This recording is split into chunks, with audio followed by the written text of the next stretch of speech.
Hi everybody, Jerry Taggart here. Now be sure to watch Chris and Leicester Till I Die TV by subscribing on YouTube and following them on social media for all the latest Leicester City news and information. Come on you foxes!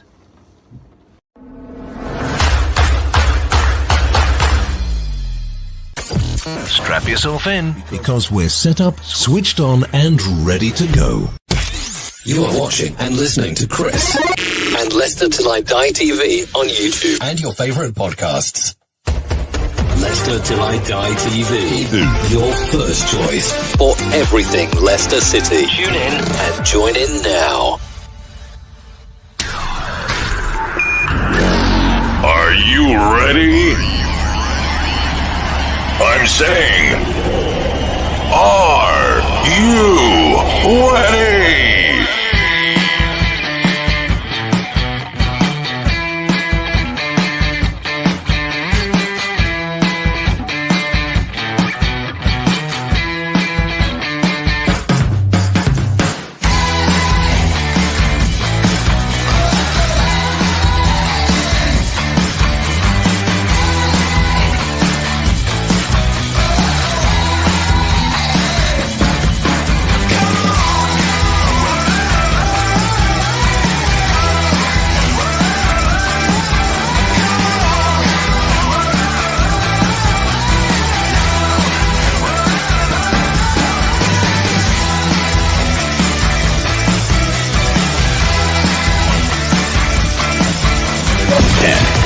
Nine, 8, 7, 6, 5, 4, 3, 2, 1.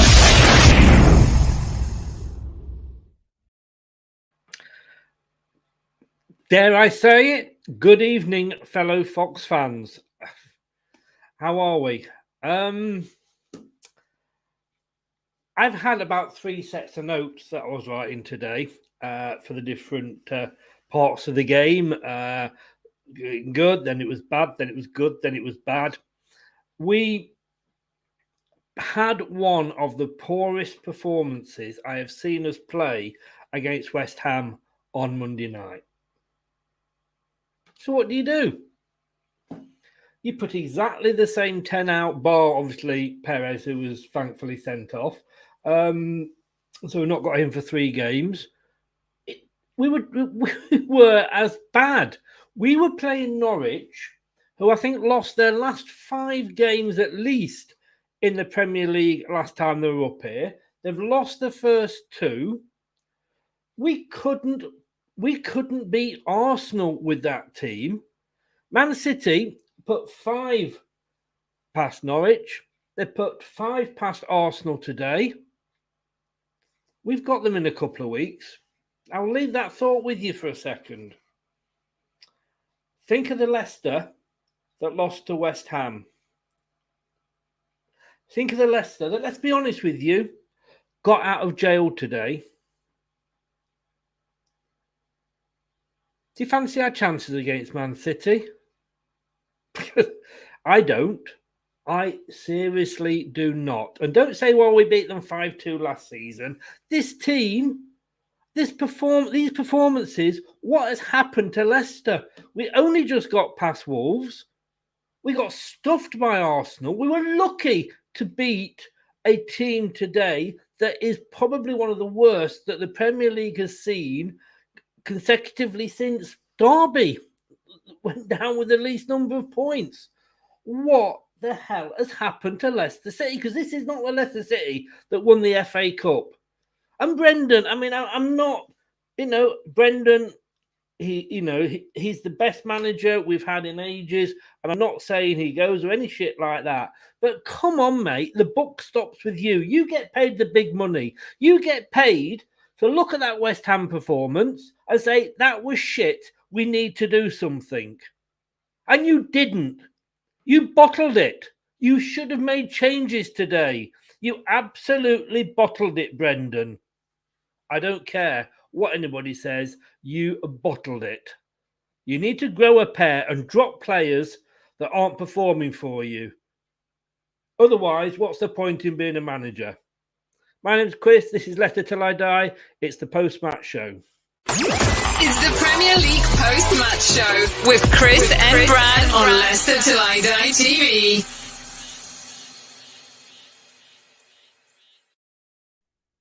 We're on Facebook, Leicester Till I Die. The group, we're on Twitter at Leicester TID for Till I Die. And we are on YouTube at Leicester TID. Please join us on YouTube. Press me knobs, twiddle me buttons, get me all excited. Subscribe to the channel, and we would love you forever. As you can see, my post-match chum here, Brad. I always have to sit and listen to these rants I have. But let me just have a look at some comments before we get started, Brad, if that's okay. Go for it, mate. Yeah. David gambled. David, you gambled. I feel if you gambled on today's game, you lost. David, hello. Michael Gamble, we need a leader on the pitch. We certainly do. David, not at all. We are playing scared for some reason. Though disjointed, it's scary. Michael, I think, agrees with me, but I can't remember what I said. Matthew totally sums it up. 3 points, but terrible. And another David. Good evening, David. And I'm going to get your name wrong because if you know me or you're about to learn, I'm useless at pronunciations. David Hersovich, is that? Hi, Chris. I agree the performance has been poor and I would like changes to personnel information. But it's a long season, so getting 3 points is very important. Totally. And I've got my notes here and I've put down on here, was the result today more important than the performance? But had it gone the other way and we'd played really, really well and lost, we'd be saying, but the performance after West Ham was better than was more important than the result. You pays your money, you takes your chance. Which way do you look at it, Brad? Well, first of all, I think you've been a bit harsh on Brendan Rodgers there. I don't think he takes any flack for this, the performance at all. I think one adequate performance, one awful performance, and another awful performance today. 6 points out of 9. Yeah, but you said before we came on, we made the bottom team look decidedly good at times. Yeah, we do. Last season when we did that, we lost to Fulham. And when we did that again, we lost to Newcastle. By hook or by crook, mate, we always go back to this familiar saying that good teams find a way to win when they're not quite at it. And let's face it, Leicester have been a bit rusty since the start. You're very right. Your points you made are very right about the Wolves' performance. We all know what happened after the West Ham debacle. More increase with the being down to 10 men for the majority of the game. Granted, today we made a very, very, very poor Norwich side look bad, but the full-time whistle blew, mate, and Leicester got the 3 points. Am I happy with the performance? No. Only down to VAR. If it doesn't matter. VAR, no, it doesn't matter if it's down to VAR or not, mate, because VAR gave them the way back into the game from a rightful decision. If that's a penalty, then that's offside or obstruction. Whatever the decision was, both decisions were right. The man in the middle was I agree with you on that totally, Brad. Both decisions were right. May I just say with you as well that the man in the middle was particularly shite today for both sides, not just for Leicester. He couldn't get anything right. I mean, VAR got him out of so many pickles, it was unreal. But look, yes, I'm frustrated, but at the end of the day, you can't lay the blame solely at Rodgers because we're also paying these players that are underperforming a decent wage. Kagler who's going to get it in the neck today. He's not impressed me after. No, he will be. I agree. Okay, Maddison looks a shadow of himself. Harvey Barnes has only just come back into it, so I'll let him off. But again, he didn't look too up to scratch. Sod's law with Ricardo. There was a lot of things today that you kind of felt that Leicester, in the back of your mind, you kind of felt that Leicester were somehow, in typical Leicester fashion, going to scare the absolute pants off Leicester fans and scrape this win. And it's probably one of the ways we didn't expect it to happen, but it happened that way. And at the end of the day, credit where it's due, we got the win in the end, no matter what the performance was. I mean, Brad, my job here is to play devil's advocate. So, generally speaking, I agree with a lot you say. So if I'm disagreeing with you, it is purely to create the discussion. But I still say it's the performances where we've had a proper last season we started better than this, and we had more injuries than we've got now. And I know you can't blame injuries because last season we were worse off. We had a shorter pre-season and shorter off-season last summer. Let me just read. This is the start to our season. Wolves, West Ham, Norwich, Man City, Brighton, Burnley, Crystal Palace. Apart from Man City, we could not have picked a better start. Do I think that we will go out and we will beat Brighton, we will beat Burnley, we will beat Palace? On those performances, no, we won't, because we were shit. We were second to every ball. We were passing the ball. When we had the ball, we were passing it to players that were in yellow, not our own players. I'm not using this as an excuse, but they wanted it more. Every time we had the ball, they were closing us down. Wanted it more. Maybe they were still crap. Let's face it, mate. Cast your mind back to the kickoff.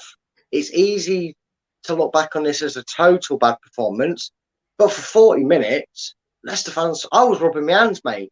I thought, great. Even if it's 1-0 at half time, we're comfortable, we're in control. This is going to be the steamrolling and 3-0 victory that we all expected. It weren't until, yet again, the man in question today, whose performance goes under the microscope. I'm going to start wording things more professional so people can't accuse me of scapegoating here. The man whose performances comes under question today that gave Norwich a boost when they didn't deserve it in about the 42nd minute was Kaglason's decision to slide tackle in the box. Now, I get it. If you want to be sympathetic towards him as a defender, yes, he tried to preempt it. The slide was made as a block, not a tackle, but he's caught the player. If Vardy went down like that, we'd be asking for the penalty, so I've got no qualms with the penalty. But that indecision or wrong decision by Kaglasonchu knocked us for 6 and boosted Norwich when realistically, mate, if we're being honest, at first 45 minutes, didn't even know we was playing Norwich. I thought we were playing around on a training pitch. We looked brilliant. In fairness, the match isn't 40 minutes, 45 minutes. The match is 90 minutes. Not. And of course, not. But one mistake has impacted. You're saying I should be blaming Brendan, and I get what you're saying. He's not out there kicking the ball about.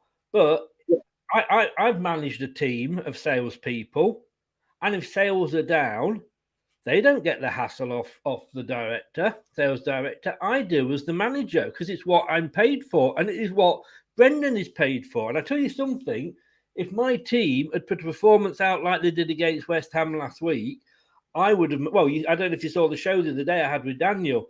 I would have made changes to that team more than Brendan did. He's looked at the performance and this is shit. Well, I've got to change Perez. We'll bring Albrighton in. Yeah, send the same team out. Norwich lost their last 5 games that I know of last time they're in the Premier League. They've lost the first 2. Man City put 5 past them. They had 14 shots on target. We had 9. But we still won 2-1. And Brandon was to thanks that. He changed the system and we got a goal from it. He made Mark Albrighton more of an inside man. He took Harvey Barnes off, who was obviously clearly still coming back to full strength and fitness because he withered away at the start of that second half. He brought in Iheanacho, who I thought had a fantastic game. Doesn't look like being a benchman's bothered him at all with the form he picked up at the back end of the season. Got the win. I understand that it's a frustrating performance, right? But don't take this the wrong way, mate. But as someone who works in sales, if you have an horrendous day and you just go, right, you're all sacked and you try and bring in another 6 or 7 people, you're then going to have a performance like this on the sales day where you might get an okay thing. What Brendan's in football, it's very, very different. In football, you have to look at a performance like that and you risk upsetting the harmony of the squad.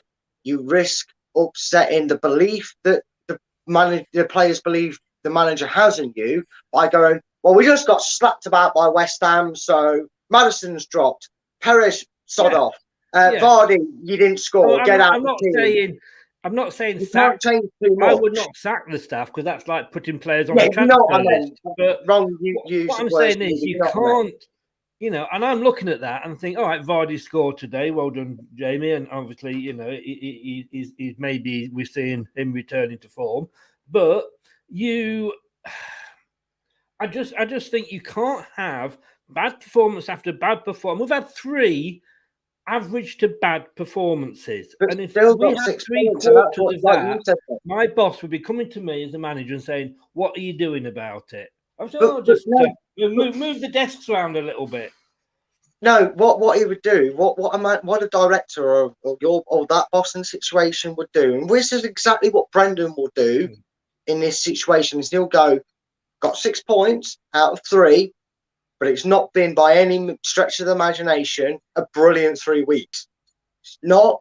We've got away with it. We've copped it today. We need to find a way to improve it with the squad we've got. We need to do this. We need to twerk things, because yes, you've got 6 points out of 9, but we need to turn that round now into the displays matching the outcomes. Against West Ham, you'll always have that argument that the reckless red card and the things happened in that game which didn't help. The red card didn't. I mean, we know that teams that have gone down to 10 men can play for a draw. They can, again, as a manager, he loses a player, makes no changes at half time. He keeps the same 10 players doing the same thing for the next 30 minutes in the second half. Yeah. Sorry, there's no, it doesn't, people often say this about Brendan. Is there a plan B? I mean, yes, he's got injuries. I grant that. But I'm sorry, it's like as a salesperson that you hit that target in the last minute. You scrape your target because you made a last-minute deal. That's not good sales. Of course it is. How is it not?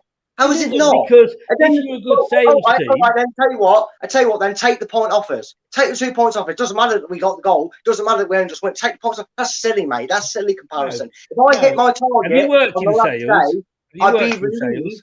No, I did work in sales, mate. Funny enough, I was knocking on the door. If I hit my targets on the last second of the day, I'd be mightily relieved. I'd get away with it, and I'd go back home and I'd study my script. I'd get my pronunciation right. I would correct the errors. That's all you can ask for. Yeah, you've made the sale, but you may not have made your target because you've had to reduce it to sell it at the last minute. And I'm only using the sales environment I was in. No, I do get it. I mean, to me, I wanted to see a performance today because it is against Bournemouth. Bournemouth. My God, I'm going back in time, aren't I? It was against Norwich, who, let's be honest with you, are probably going to be up there with Derby, with one of the worst Premier League teams we've ever seen. We, like I say, they finished badly last time and got relegated. They'll go straight back down. Everybody sort of has them as favourites to go down. But if we can't play against a team like that, could you look at that game and go, I can tell you which team are bottom of the league and which team won the FA Cup last season? Because I couldn't. No, but I can tell you a team that looks like they're capable of somehow, whatever way possible, scraping a result out of it. And that's the way you've got to look at it. What you've got to look at it is, okay, we've got away with it. We've got a very tough game against Man City. There a lot of, even though we've got a fairly decent record against Man City, if we look over it, a few nice wins snuck in, 3 or 4 wins snuck in there around it. I think if you get past that game and it's not an Arsenal scoreline, right, maybe we cause an upset, who knows? But like you said, you listed off our next 3 games after that. I believe you said it was Palace, Burnley and Brighton. If Leicester go off the first 3 games and you go shaky, little... Hi, thanks, Clark. Chiming in with your opinion. The clock's back. Yay! I know, right? That'll cheer everybody up, won't it? But no, if you take the performances and go, okay, we got away with it, 6 points, definitely nowhere near our best. Questions need to be asked. We need to change something a little bit, because I'm not disagreeing that things do need to be tweaked a little bit. Whether that's hindered by the fact that obviously we lost Ricardo, looks like hopefully that's just a tweak in the calf because he had a bandage further up, not on his actual knee. Whether it's the fact that Harvey Barnes is a week shy of training, getting himself back up to it, and a few issues that are out of their hands. But what they can work on, if just remember that we were humiliated. Let's not dance around it by West Ham. We were humiliated in the end by West Ham. And you kind of have to kind of look at it in a second light and go, all right, we didn't get the performance we were hoping for, which we have been accustomed to with Leicester. But I will remind you that when we played that badly before, we would have lost that game to a Fulham, or in this case, a Norwich. This time we've got the result that maybe the performance didn't warrant, but we got it. If we can get through Man City and then Brighton, Burnley, and I keep forgetting, you keep Brighton, Burnley, I keep messing out one every time. Crystal Palace, I'll forget Burnley next time. Well, you're being even. You're being even with them all. Yeah, if we can match if we can get the performance that was expected today out of them 3 games, and we get 9 points, then we'll go, okay, you know what? Slow start, took a while, new signings, injuries, players coming back, getting up to speed. Castagne is another one you could throw in the mix, getting back to full fitness and up to speed. By the barest of margins, as a New Zealand commentator once said, Leicester have got it.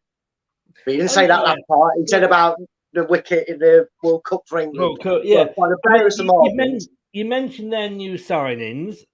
We've hardly seen them. So we can't say all the signings are bedded in. But Tony says there, he agrees with you. Cags has been poor. We're going to come on to Cags in a minute. I wish we'll David here kind of agree with. Yeah, it's too convenient to look at the game and say we got 3 points. I'm wondering why on earth we're so poor and meandering. Where is the progress? So what, we won, it doesn't mean we got it right. Now that tends to be the sort of my side of the argument. Yeah. David here says, and yes, it says Michael, but I know it's David. He bought 5 players in and can't play them. Dorco, too many distractions maybe at the new training ground. David, I agree, Brad, but where did you see improvement today? Just because it's 3 points, where else did the progress on the pitch? Let's not keep blinkers on. Sorry, Brad? I saw Tillman's play a hell of a lot better, looking his usual self. That was impressive. And Marty, who we have spoke about before the match, and I'm sure we'll be getting on to this point. And Marty has shown me over the 4 games that he's been involved in that if only Evans or Vestergaard is available for Man City, I kind of want a Marty to partner them and not Soyuncu right now. So I've seen something out of this game to go, okay, if Maddison gets his arse into gear with Tielemans, if he can reach Tielemans, because Tielemans was man of the match for me today. I think he was superb.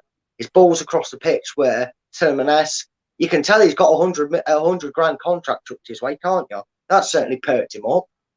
And not to say that's an influence or anything, it really shouldn't be, but he definitely seemed to be looking happy to be signing out, hopefully, on tomorrow morning. Hopefully he'll be in the office bright and early saying thanks for that, boss. There was a few positives. Like I say, the first 40 minutes was positive. It was just, unfortunately, the frailties in the side and everything on top with injuries and fitness levels you could see in the second half is still not there with us yet. And 2 goalkeepers on the bench. Weird one, but he's always done something weird like that, hasn't he? He's always said he prefers. I've never seen 2 goalkeepers. I mean, let's just bring the bench up here. I just wondered who else you could have had on there, really, if Bertrand's clearly not fit yet, and obviously he said he was fit. He said he was fit and in contention. Within 24 hours, he's not. But okay, let's say let's give him the benefit of the doubt there. Let's say I thought we'd had more, youth players than that, and not all those youth players have not gone out on loan. No, but at the same time, we've got to remember we also have a development squad, and I know there's some rulings like if you play then or get selected for that game, you can't play for that, and obviously you don't want to disrupt their development by putting them on the bench when they're clearly not going to play or at least register. I mean, there's still the biggest outcry there for Leicester fans is, I think, maybe to slightly back before a point of you saying that maybe a few more changes were needed. I don't think it will happen purely because it's Man City next time out. However, I would be intrigued to see how much longer Maddison can go under the radar with subpar performances like this. Because there's no excuses now. He's not going Arsenal because he doesn't want to play in the Championship. So no other club's coming in for him. So it's not like his head's turned and you can forgive him and saying, oh, his head's been a muddle, agents up front. It's not been boisterous, has it? It's only been one bit part Premiership / bottom of the league, Premier League side going in for him. So it's not like it's a major Juventus or Real Madrid that's turning his head. So there's no excuses for someone who's been with us all season, all pre-season, to be substar. If I was going to say one change I was surprised to have not seen, it was Dennis Pratt. I don't know what that guy's done wrong to not get on the pitch, even for 20 minutes. Granted, Dewsbury Hall, it was very good to see. But as you know as well, Chris, we Leicester fans think a lot of Dennis Pratt. I think with Pratt, it's a case of who you would have to take off to accommodate him. And it would either be Maddison or Tillemans. Well, right now it's Maddison, isn't it? Would you not agree? Right now, out of the pair of them, it's definitely Maddison's. Oh, yeah, I wouldn't necessarily argue that. But like I say, are some players becoming undroppable? And that's what scares me. Tony makes the point here, and I want to pick Tony up on this because it is a good point. Where was Benkovic? He's not gone out. He could have been on that bench as a defender.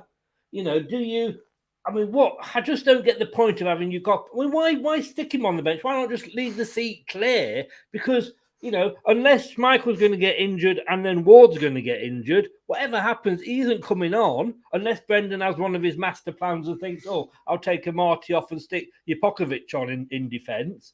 No, he might do a Stuart Pearce and frame up front. Yeah, well, exactly. I mean, we're all going mad about, Vestergaard's this tall, huge giant, blah, blah, blah. Benkovic is, I think, either 6'4" or 6'6". He's won. He did the triple in Scotland. I know, we've got the, it's not Scotland, etc. down here, and Brendan obviously doesn't think he's good enough for the Premier League, but he's part of the team, and I just think, as I say, Jupokovic, Brendan, pull your pants up. I don't know what you're doing thinking just sticking that on the bench, because all it did was make you look stupid. The fact that we've got two keepers on the bench. Yeah, because you fill in a seat. You fill in a seat. You might as well need that. You might as well give the seat to Benkovic. Or, if we suddenly say, let's say, for example, Soyuncu and I know it's off the scale, but Soyuncu and Amati clashed heads and both had to go off. Benkovic could have come on and done a job more than Jupokovic. But Jupokovic literally was there just to keep the seat warm. Yeah, it is. I have to agree. It's a bit strange. I know he's already had an obsession with 3 goalkeepers, Brendan, which is fine. You never know what's going to happen. There was talks of Danny Ward moving on with his performances in the Euros. It's always nice to have someone in and around the squad.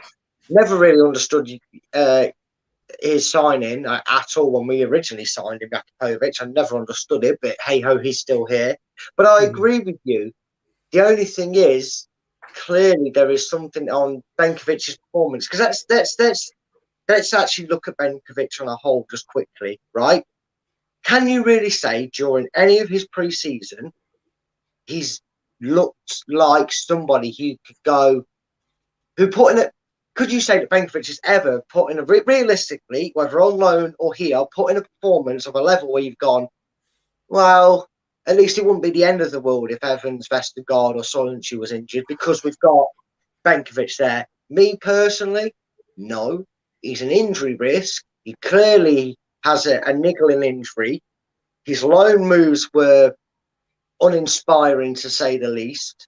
There was never any glowing reports being posted on the Leicester website about Benkovic suddenly rocking the world apart in the Belgian leagues or wherever he's been, or in the Championship.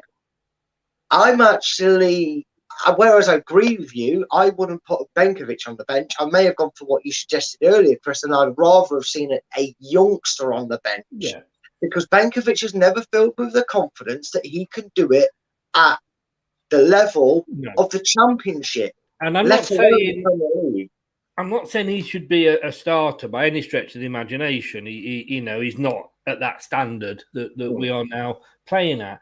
But if you have had, and it's not beyond the realms of possibility that you do lose. We've happened before where you lose two players from the same position. Yeah. Do you put on a midfield player who has probably not got the know-how to be a defender? Because let's face it, you as a goalkeeper you had certain skills. You had to know about crosses and positioning, and defenders have their set of skills, and midfielders have theirs. And like you've always said, is he relying on possibly having to bring in Didi back if that was to happen? But then what are you losing in midfield? To come on just to give us that cover to see a game out, let's be honest with you, I'm going to sound awful saying this, he's no worse than Wes Morgan was for the last half a season. You brought him on, he scored an own goal. And Benkovic is no more... I can't say, and I love Wes Morgan to bits, obviously, don't get me wrong, but at the end of his time here, you brought him on, and it was like bringing a donkey on for the Grand National. It really was. He was past his sell-by date. He scored, I don't know whether it was, Kim did come off him in the final, but a couple of times that has happened to him towards the end. And bring Benkovic on for, like I say, rather than a player who's not a defender, because at least he's got the basic knowledge. Is it better to have a defender who's not, say 90% good in the defender's role, or a midfielder who would obviously only be giving you 60 or 70 because it's a completely alien role to them? I think the clue is the answer to the question. It is already answered. It's already been answered by Brendan, and that was answered before the season even began. The fact is, I think that Brendan and maybe the other players that play in that position felt more comfortable, and it does tell you a lot about a defender's capabilities to show that he's not cutting it at this level. Is all well and good saying Benkovic is a natural centre back, but I've not. Again, I reiterate my points about I've not seen a performance that gives me an inkling that he's any good at any level in the English game, let alone at the top level. But what does it say, Chris, if Brendan Rodgers, and clearly he must confide in his strong playmakers in the back four, the likes of Evans and Soyuncu and that, if they're more confident in a 36-year-old Wes Morgan coming on to be that voice, he's the John Terry without the sleeping with people's wives part. He's the allegedly. Yeah, he's the Tim Cahill. He's technically the Maguire at Manchester United. He is the voice of reason. He's the player that Brendan Rodgers would rather put on, knowing that they feel more confident and more secure with him on the pitch because of his experience and his knowledge, or even worst case scenario, play Ndidi, who, as I remind everybody, did start his career at centre back, so can do that job. Again, he started out as a centre back. The fact that he'd rather trust 36-year-old voice of reason and a dressing room leader that doesn't have the pace and the know-how to probably handle himself in the Premiership anymore. Well, that's clear by his retirement. And the fact that he'd rather tell Ndidi, you remember when you was 19 and played defence for about 10 games? Well, I'd rather have you at the back than Benkovic. That tells me why he's nowhere near the team or not even considered for the bench. Yeah. As much as I get your frustrations, I would rather see an actual outfield player on the bench and an actual defender on the bench over Jakupovic, because Ward's there for good reason. I don't think Benkovic fills them with confidence. He clearly doesn't, mate, because he's not even getting a sniff around the team. And it's a very, very good point. One that I wouldn't necessarily argue with. Like I say, having apart from playing devil's advocate, I completely see where you're coming from. David there says maybe Dennis Pratt needs to change his name to Perez, then he might get a game. We just look bang average despite all the signings and new faces, worse than at the start of last season. Scott says here, good evening, Scott. Thanks for joining us. Hope you're well, young man. Last season, Benkovic was alone at Cardiff City. He struggled to get game time, and when he did, he looked out of his depth. I never saw him at Cardiff, so I don't know. But we're talking defenders. You know where I'm going. You know where I'm going now, don't you? I mean, generally speaking, not just the defenders, the whole team, overall, the passing was diabolical. Apart from the odd good one from certain players, it was going from us to a player in yellow quite a fair bit of the time. You know, more than half the time. Problem is, that's fine if you're losing the ball up in their box, but you know, we're doing it in our box. Now, I saw, and I'm not sure who it was, but one player in the defence, Leicester defence, because I was listening to it in Dutch, so it was really awkward to follow. Mate. In it just, I'm going to have to learn Dutch, I'll tell you, you know. I turned it down and had LeicesterCity.com on for the radio, so I had their commentary and was watching it the same way, mate. I couldn't do it. Which is fine if it matches up, but if one's a bit out of sync with the other. Mine perfectly played in sync, thankfully. But this player, and I'm saying, I can't blame because I don't know who it is. He had the ball on the left wing, in just outside the box, and he played a straight ball across the pitch to another Leicester player through three Norwich players. When the Leicester guy received the ball, he was under that much pressure. I think it ended up going out for a corner. It was. I mean, what the hell are we doing? And I know you want to go, so I'm gonna back off here and let you have a rant now, because Soyuncu, I've got here on the 26th minute, Soyuncu bad pass again, Casper save, and again ended up as a Norwich corner. The penalty. I think he's probably the guy that gives away more penalties than any other Leicester defender. I could be wrong on that, but go on, give us your thoughts on Mr. Soyuncu. Look, I gave Soyuncu a bit of a griping for the West Ham game. I did know that this isn't the first time he's done it. This is about the 8th or 9th time he'd done it at that point, and he needed to get his head out the arse. I'm a little bit concerned. In fact, I'm quite concerned. If there's one player I think that maybe needs to, for his own safety, and I will give credit where it's due, at full time it looked like Brendan put his arm around him, but this cannot continue because Caglar Soyuncu is not playing like the Caglar Soyuncu we know. We can, you know, there's been times last season where you go, oh yeah, well he's got someone he doesn't know next to him, he's not worked with him, you know, that mistake's fine. Oh, he got away with that mistake. And look, Caglar Soyuncu on his day is a brilliant centre-back. Don't get me wrong. But this cannot continue. I think for his safety, especially with Man City being next up, if only, and I'd argue maybe Marty played well enough to be in contention for Man City, but if only Evans or Vestergaard, and reading into reports, Vestergaard's the most likely to be the first one back on the training ground, up and running for Leicester and available for Man City.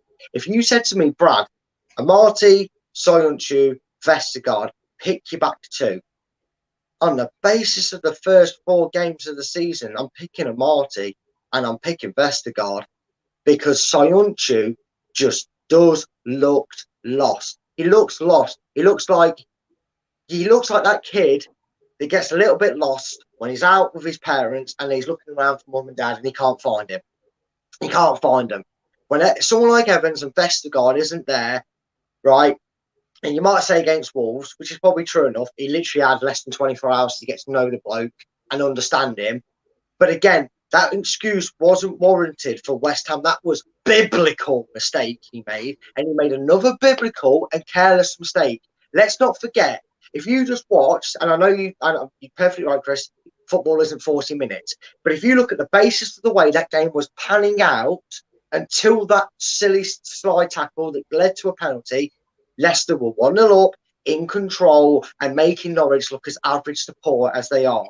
Yet again, it's Cags' biggest mistake. It seems to be that when Cags makes a mistake, it's always punished. And again, it was punished. Now he settled down and he got a bit better in the second half. But just maybe with how impressive Man City are looking and how much they've just kicked on in their big win against bottom of the league, and how we need the next 2 or 3 games to put the performances in to balance out the shaky performances and still get the points on the board. Maybe, just maybe, even if it's just for a game or two, to see how it is, drag Soyuncu away from the limelight.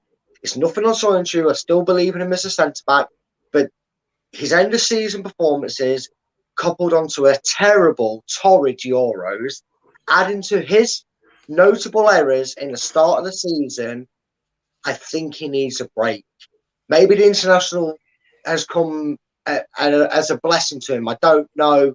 Can you tell me if Turkey have an international game or not, or if he's been selected? I can't imagine it of his performances so far, unless Turkey literally have no centre-backs.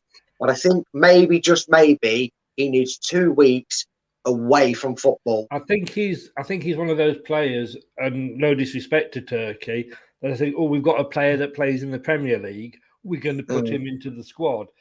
I've got to be honest with you there, Brad. I'm going to call you Craig then. I'm not that smart, mate. I'm too young as well.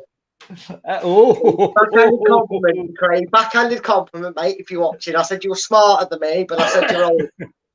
But I agree with everything you said. I mean, when I was obviously, as I'm going through the game and I'm commenting in on the Facebook and the Twitter accounts, then people say, right, without Evans there, he's not the player that he can be. And I'm like, but hang on a second, we buy a player. Yes, they've got to fit in with the rest of the team, but I'm not buying a player because he can only play if I play one other player. I'm playing a player for his ability. And at the moment, he hasn't got the abilities.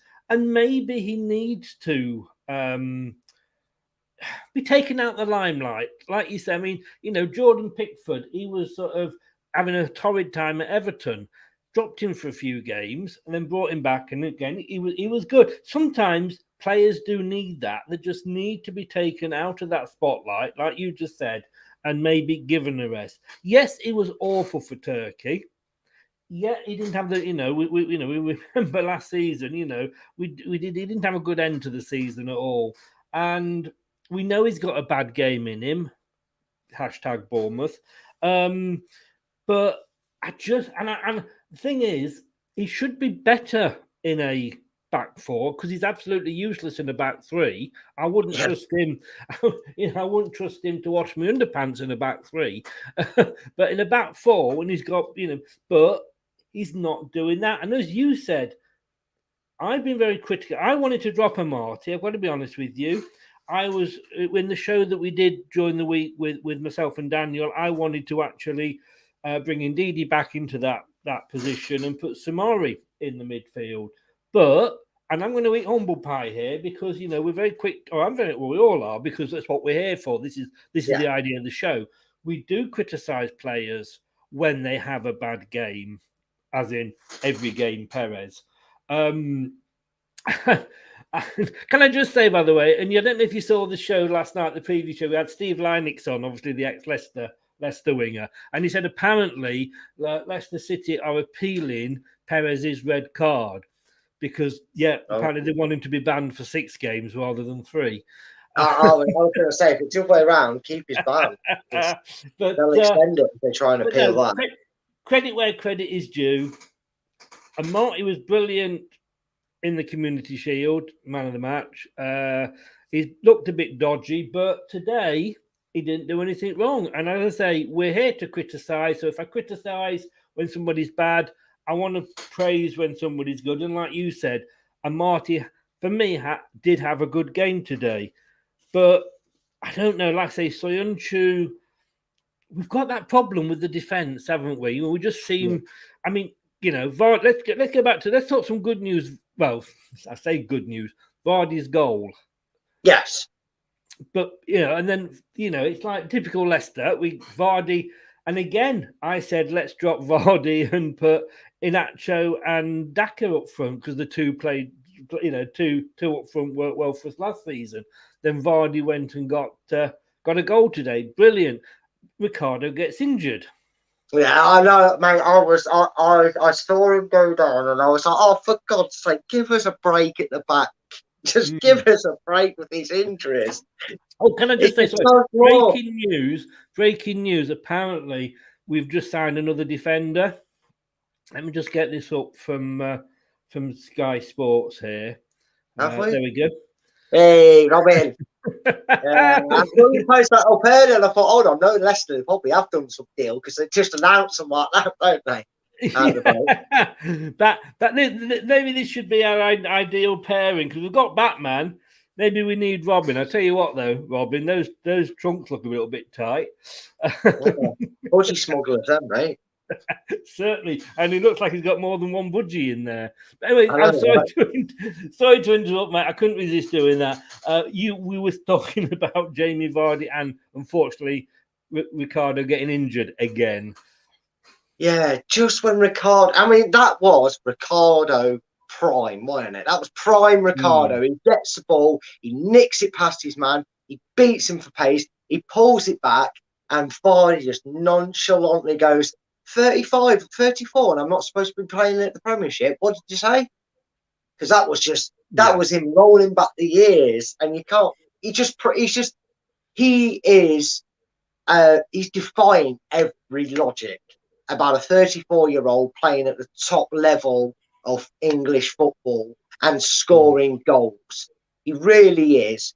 He was so alert. He saw Ricardo get the ball. He got into the box. And you can see, and they say it all the time, he keeps getting better with each year. He keeps improving his game. A couple of years ago, Jamie Vardy would have raced to the front post and the ball would have been played behind him. But he knew what Ricardo was going to do. He knew Ricardo was going to go tight to the byline and pull it back. So he just held his position. He didn't have to move. He did not have to move. Unlike Jack Grealish's goal when it hit him, his first goal, and it bobbled in, all Vardy had to do was turn his body and purposely put it across Tim Krul into the net. And it was a brilliant finish. It just summed up Jamie Vardy in a nutshell. It really did. I'm just trying to see if I can see any news on Ricardo's injury, and I can't.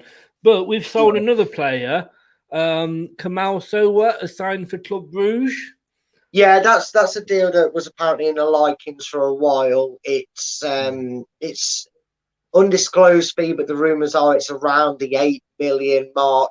Apparently, it's 8 million? 8 million. Apparently, they said 8 billion. Then I'm thinking, bloody hell. Mate, we sold cheap. Dynamite money. We robbed them blind. We added a zero onto it at the end, so the check's going to bounce. No, 8 million is the believed fee. I don't know if I've heard there's also 2 million in potential add-ons. People are saying it's a 6 million deal with 8 million add-ons. Others are saying it's 8 million and the 2 million could take it to 10. I don't know. But if the initial fees to be believed, it's around the 8 million mark. And Brendan did say 1 or 2 would have to go out before we could initiate a move for someone else. Hopefully, the owners give most, if not all, of that 8 million into the transfer kitty, and a right winger could be brought in, because, and this is why I had a bit of a grievance with you saying that giving Brendan a bit more of a hard time than deserved, because until he changed Albrighton's position, Albrighton wasn't having the greatest game. So sod's law that he changed it and it turned out to be a bit of a masterstroke, because who got the winning goal? So that's also a funny thing in football. Someone who wasn't doing that brilliantly out there shows probably the reason we don't need Ioti Perez on there. Sorry that we keep digging at him, but unfortunately, that's it. But hopefully that's 8 million in the kitty towards solving that issue. It was just apparently that was Albrighton's 4th league goal in 3 years. But you gotta love Albrighton. You gotta love him. I wonder. Chelsea, Sunderland, Norwich. Can anyone tell me the 4th if that's the case then? Because I'm struggling to think who his other one was against. I know he scored against Chelsea and he scored against Sunderland on the opening day, and that's Norwich. There's one for one of the comments. If Chris is right, and Albrighton's got 4 goals. Well, BBC is saying that. So well, Chris's information from the BBC, I tell him that's only Albrighton's 4th goal. I've named 3 of them for you. Can someone maybe name the 4th? Because I can't remember. I want to say it's someone like a Burnley, but I wouldn't like to hazard a guess. And it's not Club Brugge in the Euros either. Yes, it's Premier League game we were asking for. Tony, yeah, I mean, I do think there'll be other fringe players going. I think, you look at these youngsters, and we've been saying for ages, there's some good youngsters coming through. I think those that are being loaned out, you're looking at might be possible Dewsbury Halls and stick with us. Those that obviously when we sell them. So not Albrighton in particular wasn't playing great until that goal. Maybe Albrighton's more of an impact sub, but just before the time, it was a penalty, wasn't it? I mean, I know we've just discussed Soyuncu's performance, but very quickly, it definitely was a penalty, wasn't it? Yeah, and again, this is what when I say it was daft by Soyuncu, I don't mean like he's tackled him from behind and it's a blatant penalty. In a sense, Soyuncu's kind of maybe got ahead of the bloke on the ball and thought, well, you're at the byline, so you're going to try and hit this across the deck, so I'm going to block you off. But he got too close to him. He went into him. And if that's Jamie Vardy or any Leicester player in the box, it's not a malicious one, but it's a penalty. And it's a penalty, whoever you support, whoever it's against, whoever it is, it's a penalty, unfortunately. And it was kind of like the knock-on effect that Soyuncu didn't need with the West Ham game and what he did passing the ball to Antonio. And it seems to be something that magnetises around it. And that's more of a reason that I think maybe this international break will help do that for him without having to drop him. We'll find out. But that's another thing, another reason when it's not going your way, these sort of things happen. And unfortunately, at the last second, he instead of shielding it out and giving away a corner, he's decided, I'm going to block this cross. And the bloke's seeing what he's going to do, and he's just let him hit him. And it's a penalty. It was the right decision.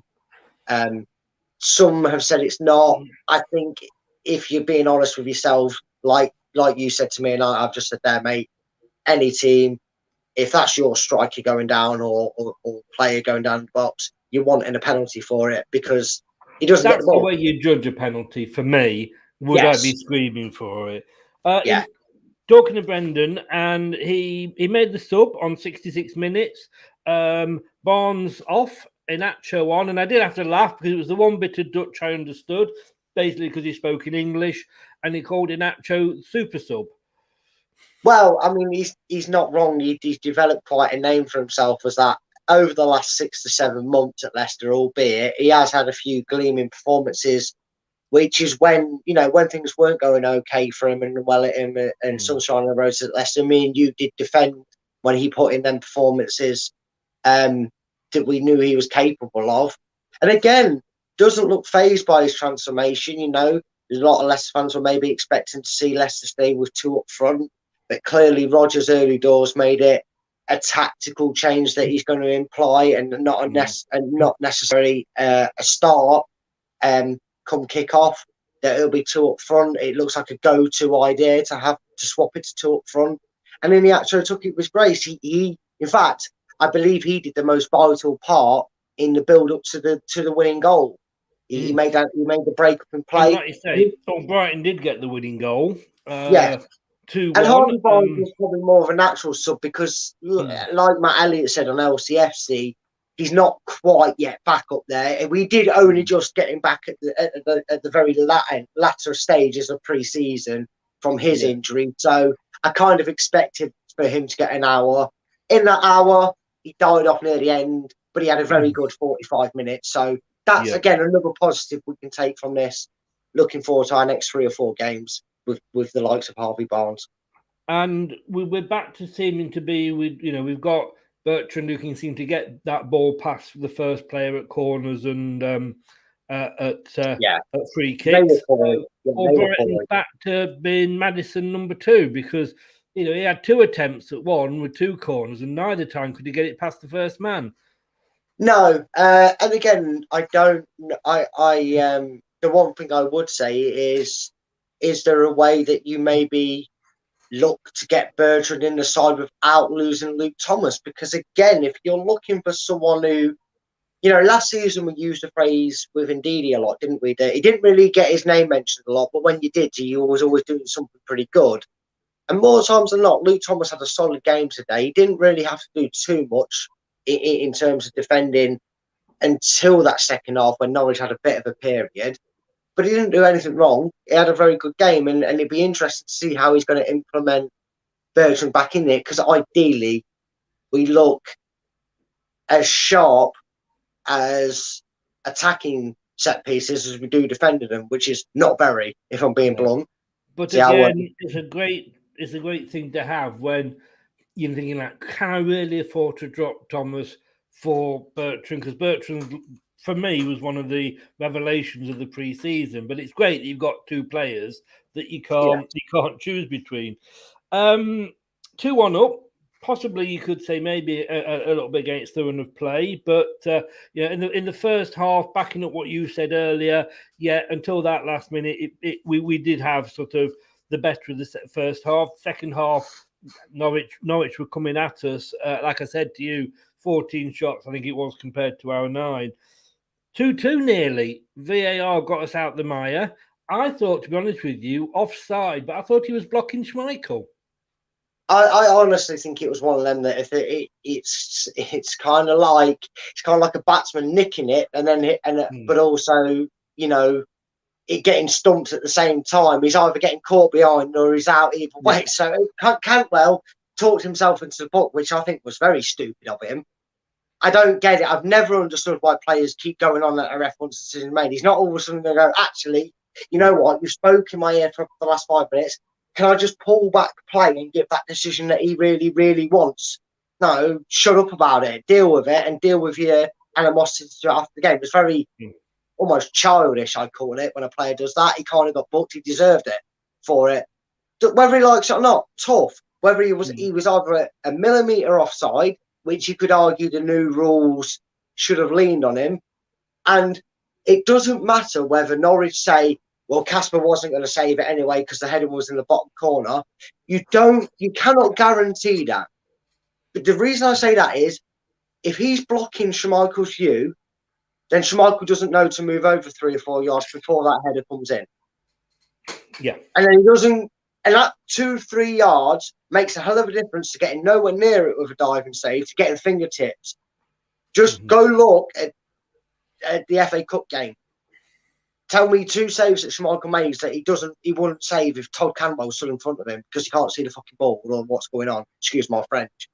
It was as obvious as a penalty, mate, that it weren't going to stand. I was effing and jeffing until I saw it at mine. I didn't realise Cantwell was stood where he was, but the second I saw it, I went, not a chance.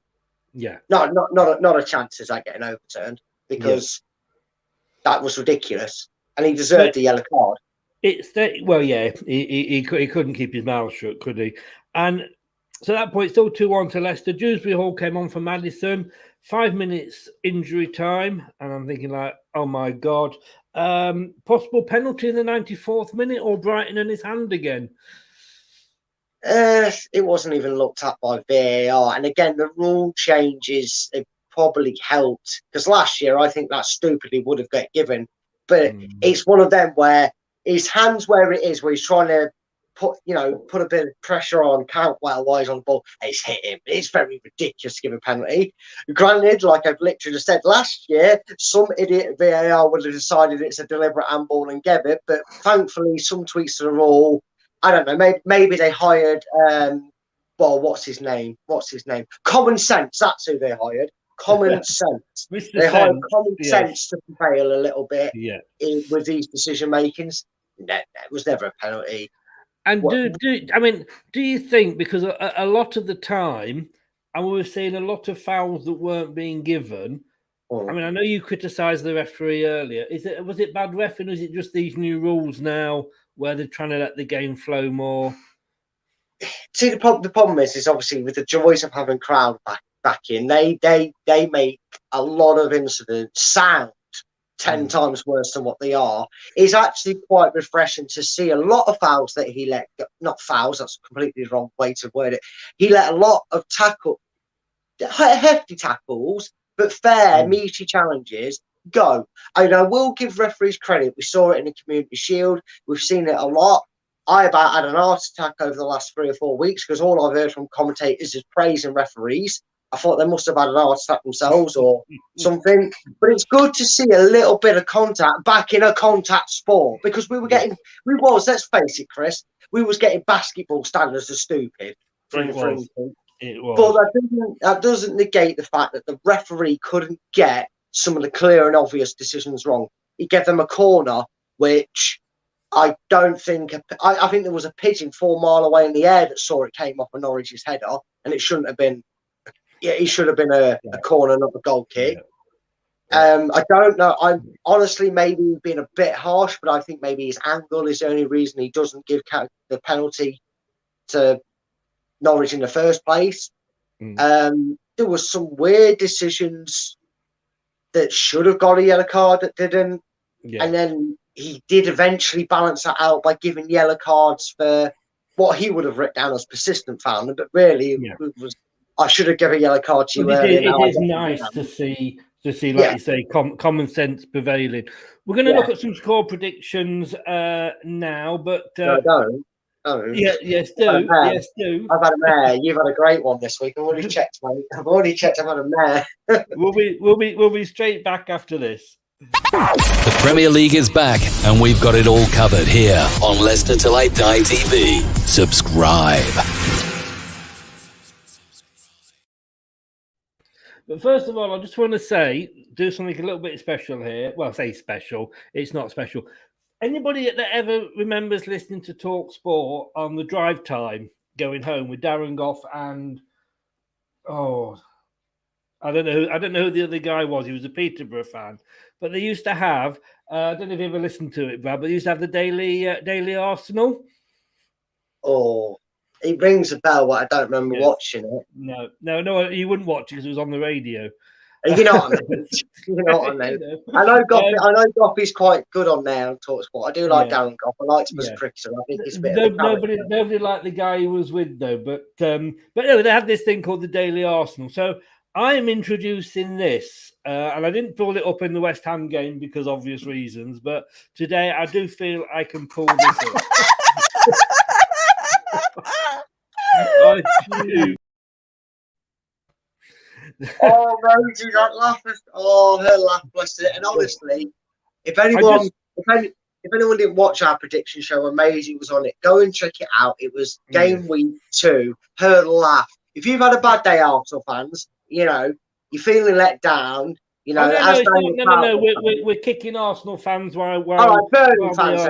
Burnley fans. Down. If you're feeling a bit down today, the Turf Moorhouse fan, if you're feeling a little bit sorry for yourself, go and listen to our game week 2 and just listen to Maisie's laugh because that was brilliantly done. Well done, Chris. Thank you very much, sir. Thank you. So it is the let's just take a moment to laugh at Arsenal. No matter what happens, unless Burnley sort of lose 7-0. And Wolves lose 8-0, Arsenal are going to be bottom for the whole weekend. That's where they are. Bottom of the league, Arsenal. You're going down with the Norwich. I've only just noticed that. Look at that, bless him. Any Norwich fan that doesn't know the score and has come on in, they're going to think they got a point now. Chris, that's me. You shouldn't have done that. So, hey, hope you like it because we're going to be doing this a lot.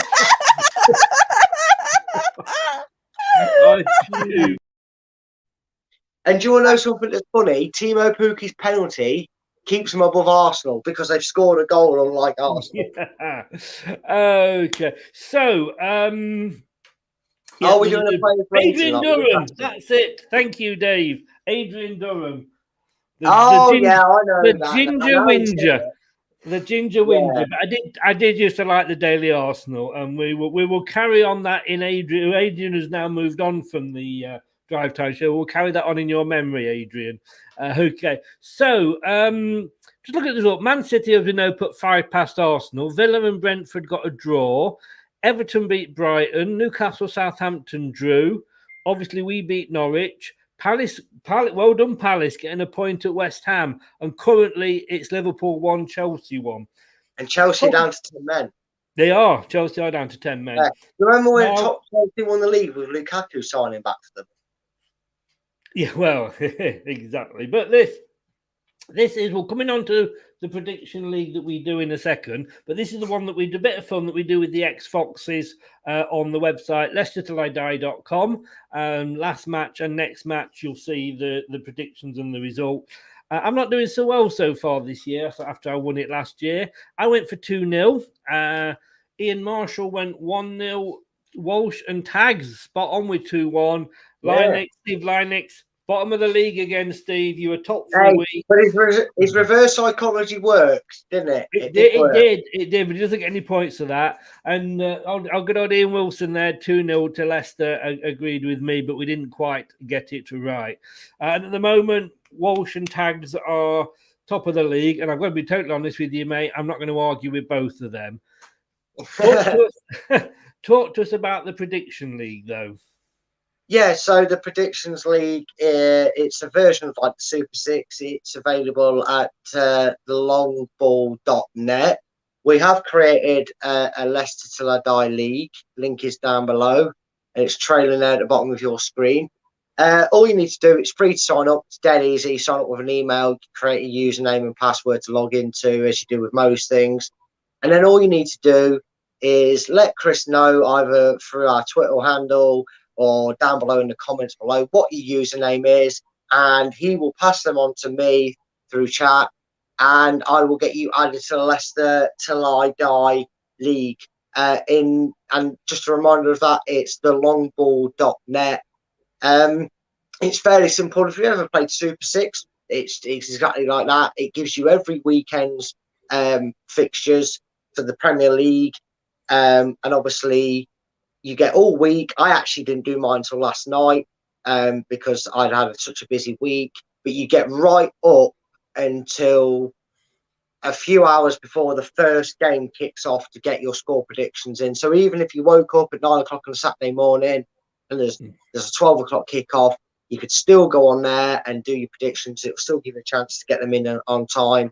And it's basically just like that. It's free, it's fun, and you're getting options every week to bank 3 results to get some more points. Might have had a saving grace in that to give me an extra point or two, but I've had a bit. So what was your week like then, Brad, this week? Well, after a blistering start, I feel like I've had a Leicester Fulham or a Leicester West Ham this week because I got the Leicester result right. I'm currently not getting the Chelsea Liverpool score right, I don't believe.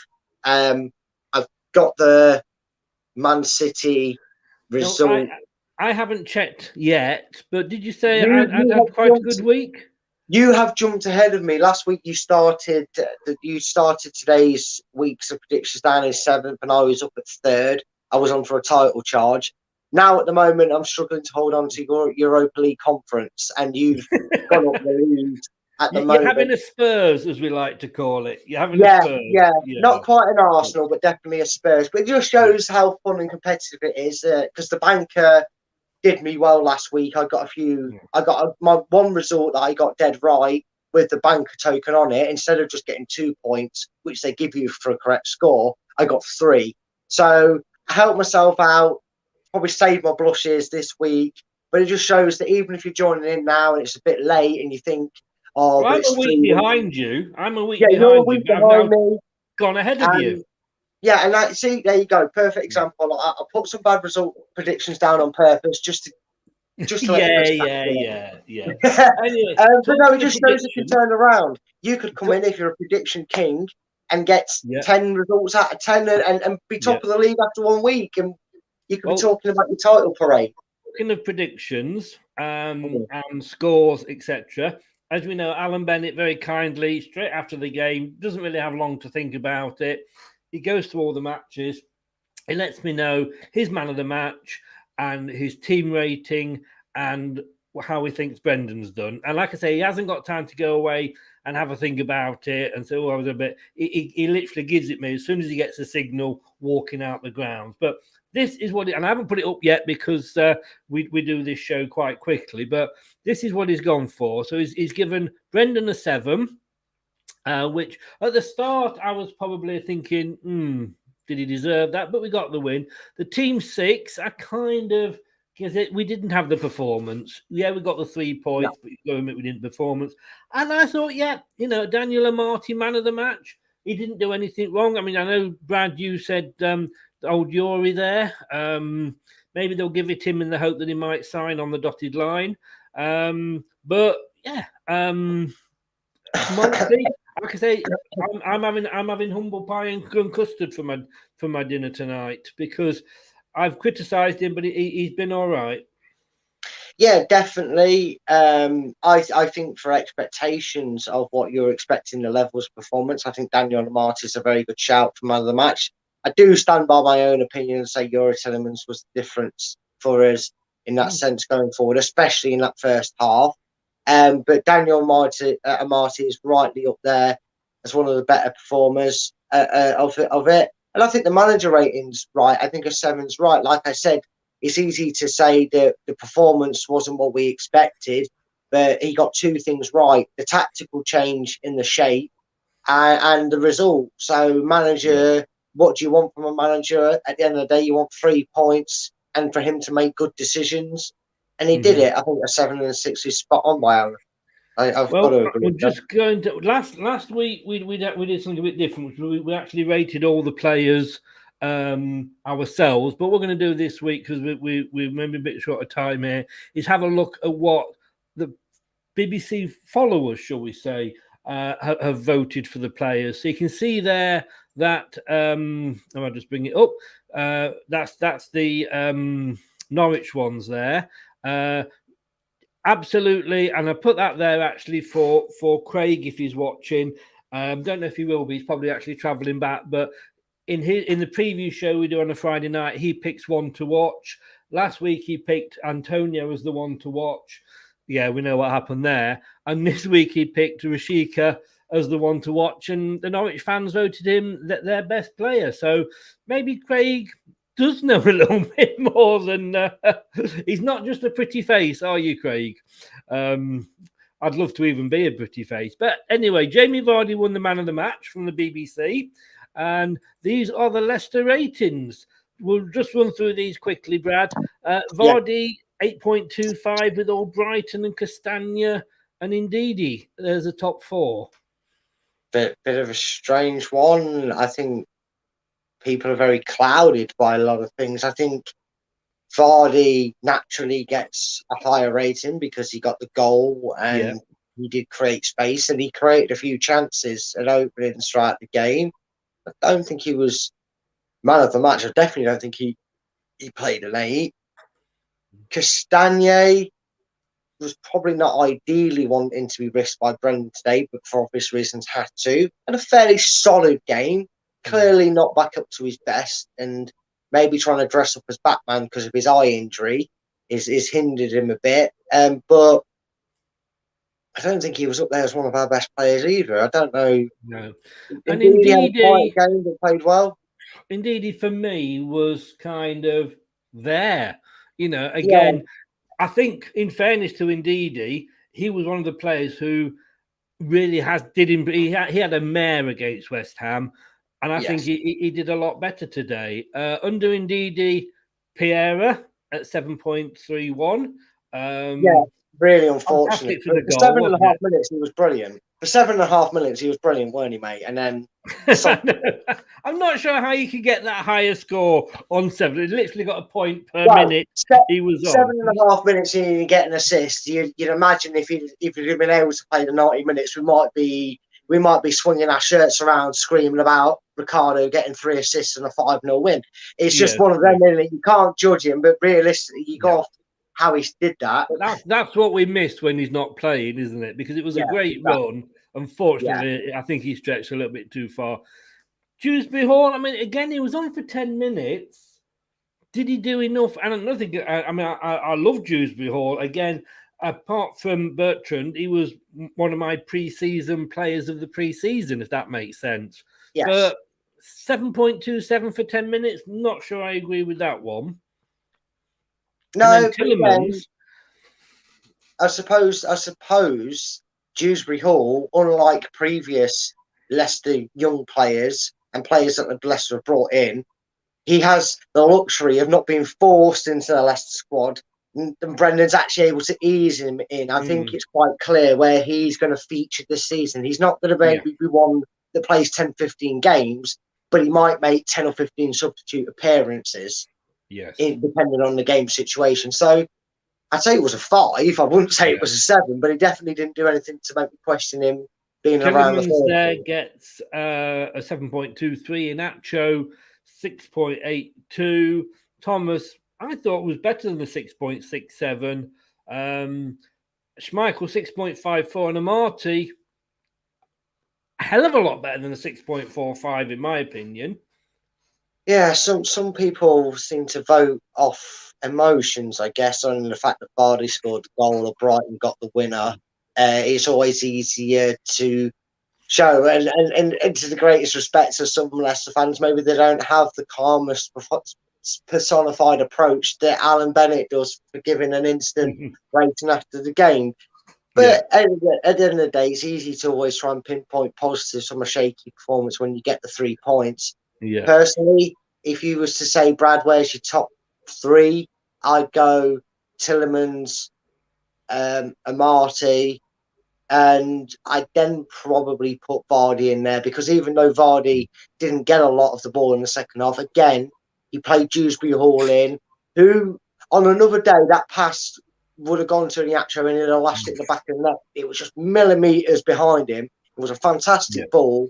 Inacho probably too quick for his own good, or too ahead of play for his own good when he got the ball.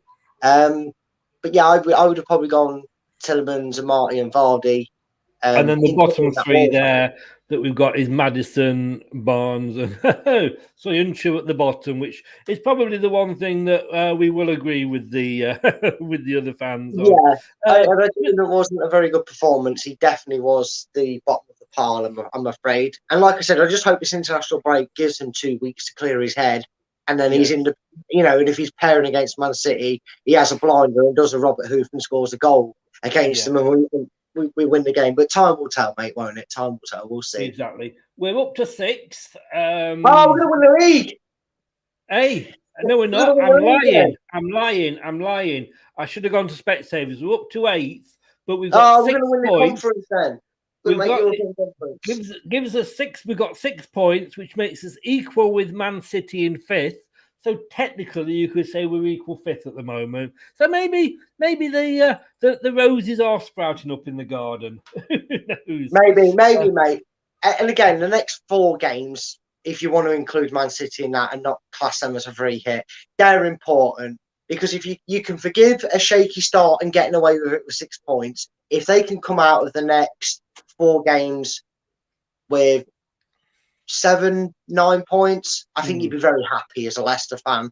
And knowing Leicester, they'll beat Man City, they'll beat Brighton, lose to Burnley, and beat Crystal Palace let's something be careful like here, because if you remember the back end of last season, we did this. We said, "Oh, look at all the teams we've got to play. We'd expect so many points out of those," and we completely.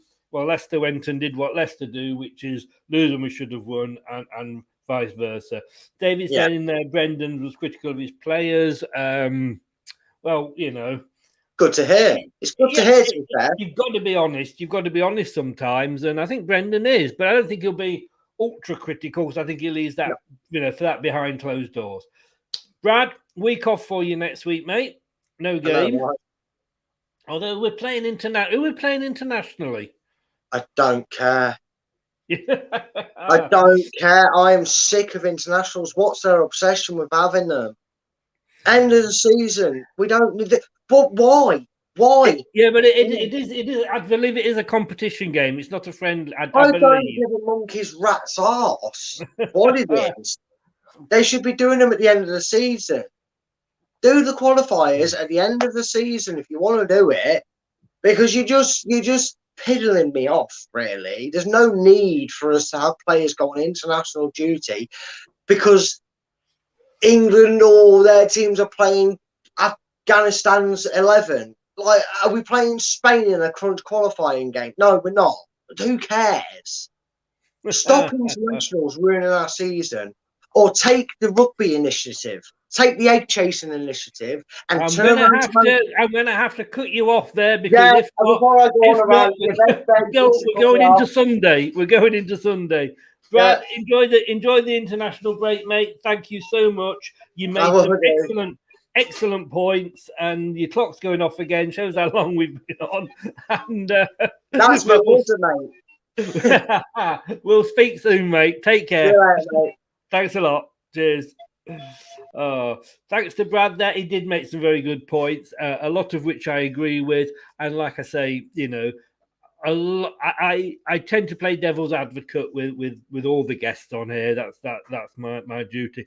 I just want to put this because I do this again and again. I don't know if anybody's seen this. It's the Leicester City book available at the club shop on this day, and it's really good because on this day in 2007, what were you doing?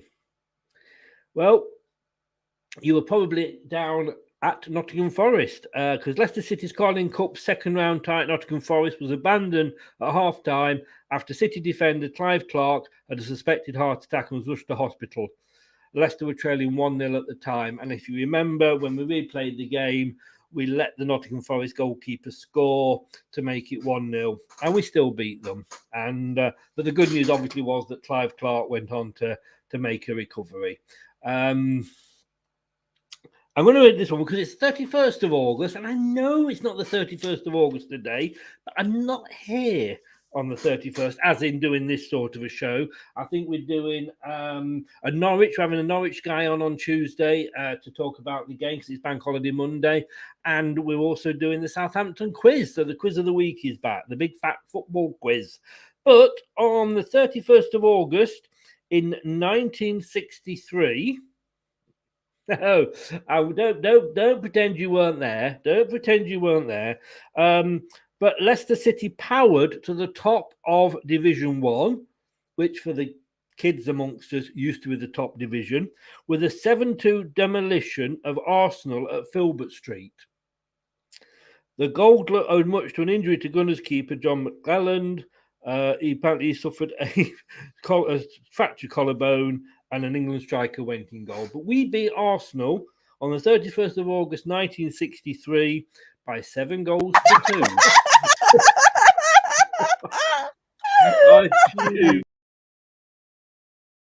And I had to read that one out just to play that again. Guys, have a good weekend. This has been the post-match show on Leicester Till I Die. It's the Premier League post-match show with Chris and Brad on Leicester Till I Die TV.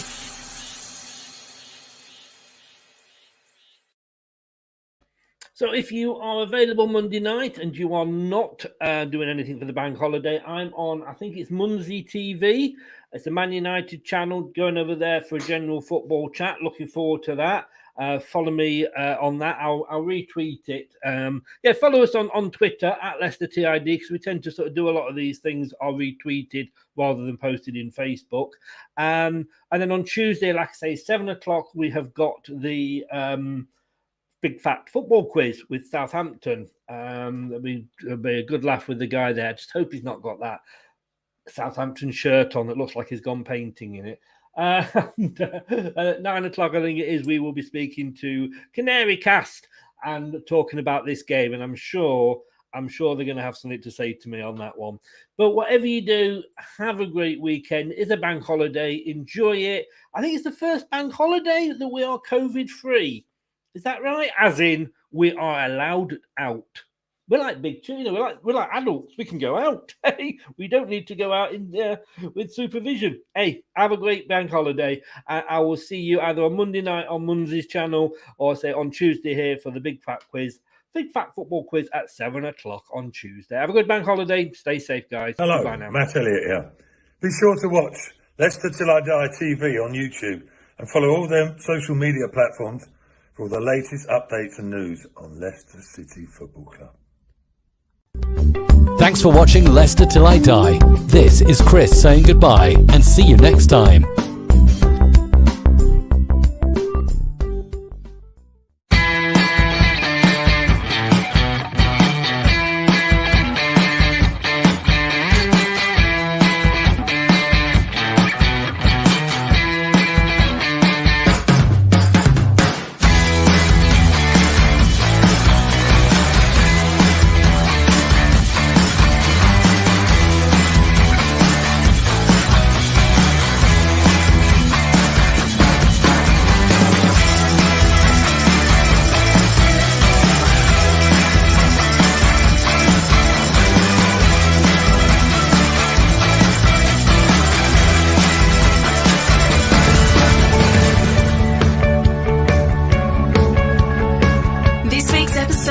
come to an end. But the fun doesn't have to stop here. If you have any questions, suggestions, or feedback, head over right now to Twitter and Facebook and like, share, and get involved. Join us next time.